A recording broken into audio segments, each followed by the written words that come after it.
Introducing the newest member of one of the youngest fleets in the world, the Qatar Airways Boeing 777.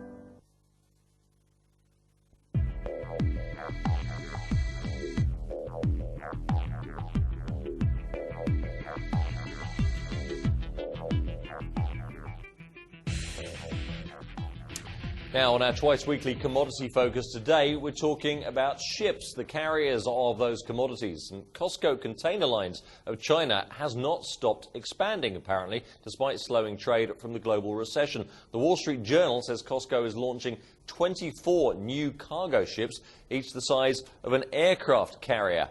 How big exactly is that? Well, the biggest ship in the world at the moment, the biggest container ship that is the Emma Maersk. That is 397.7 meters long. Tons equivalent unit 15,200, or if you're into shipping, a 56.4 meter beam. Should beat that.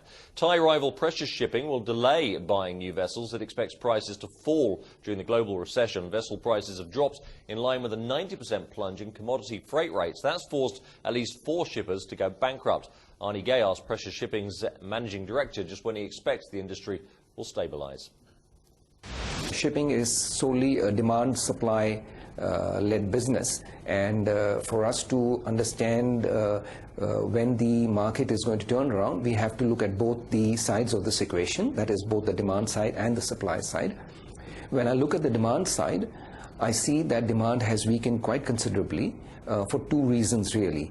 The first reason is, of course, that most economies all over the world are already in recession or are going to reach there shortly. So that is one factor that is leading to a lot of demand destruction. The second and more important and crucial factor is, of course, the health of the banking system. Now, if you look at the banking system that is there right now and its structure, you will see that most banks are under a lot of pressure to get their capital adequacy ratios back in sync. Now, before they can do that, they are not in a position to really start lending on a more business as usual status. So till such time as the banking system is not able to function normally, trade finance, which is the lifeblood of the shipping market in terms of allowing cargoes to move, will remain clogged up.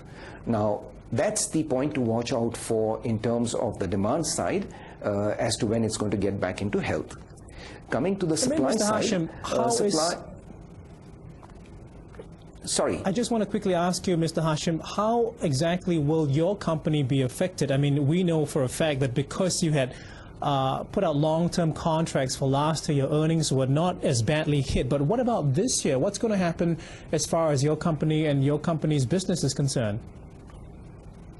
Ani, we normally don't give out any form of forward-looking statements for the company, so I will refrain from going there.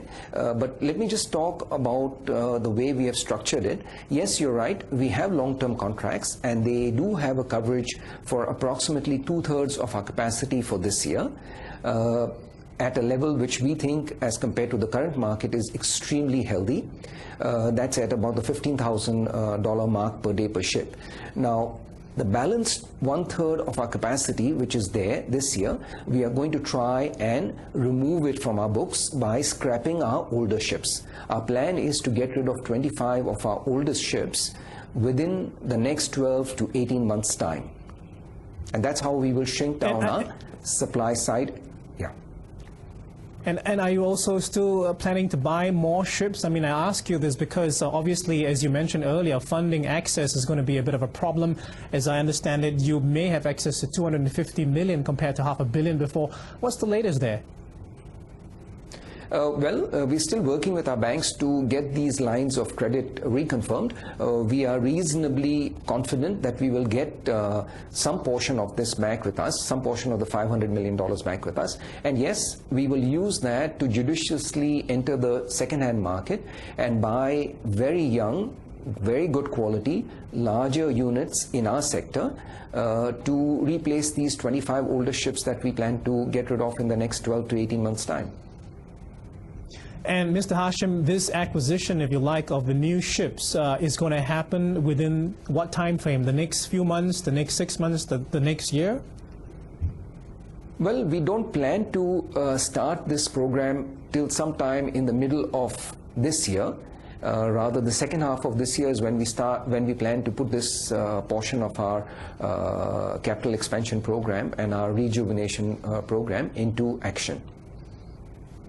And as far as your earnings momentum is concerned, you talked about taking that 1/3 off your books. But as far as going forward is concerned, what's going to be the impact of what's happening politically? What's going to be the impact of what we're seeing happening with the baht as well? Well, the baht really doesn't trouble us in the sense that all our earnings, all our expenses, all our assets are all valued in US dollar terms, and we have from the Bank of Thailand permission to retain our earnings in US dollars. So the only issue we face is to translate those dollars into Thai baht at the end of any quarter. So if the Thai baht is weaker, then we would translate a larger portion into Thai baht from our US dollar earnings and our assets. And if, on the contrary, the Thai baht is weaker, then we would translate similarly. So the stronger the baht, the less earnings are shown in baht. The weaker the baht, the more earnings are shown in baht. Precious Shipping Managing Director Khalid Hashim speaking there to Arnie Gay. Well, Japan's Prime Minister is so unpopular, the media reports his disapproval rating rather than his approval rating. Next, a special report on the slow collapse of the LDP. Qatar Airways, world's 5-star airline.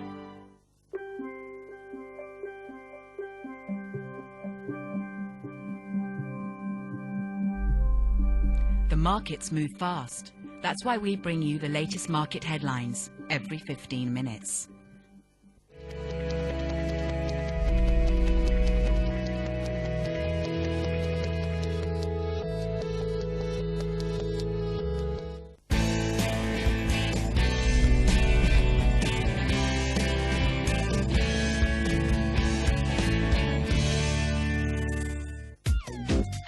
Standard Chartered Bank presents the rates and FX update.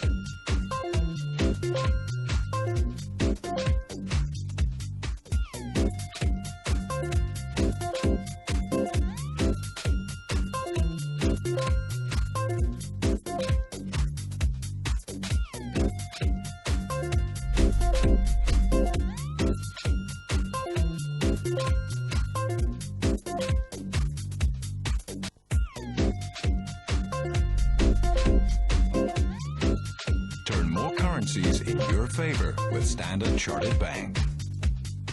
大家好，过年一定要看《强江7号》。 From the acclaimed director of Kung Fu Hustle and Shaolin Soccer comes ASN's movie event of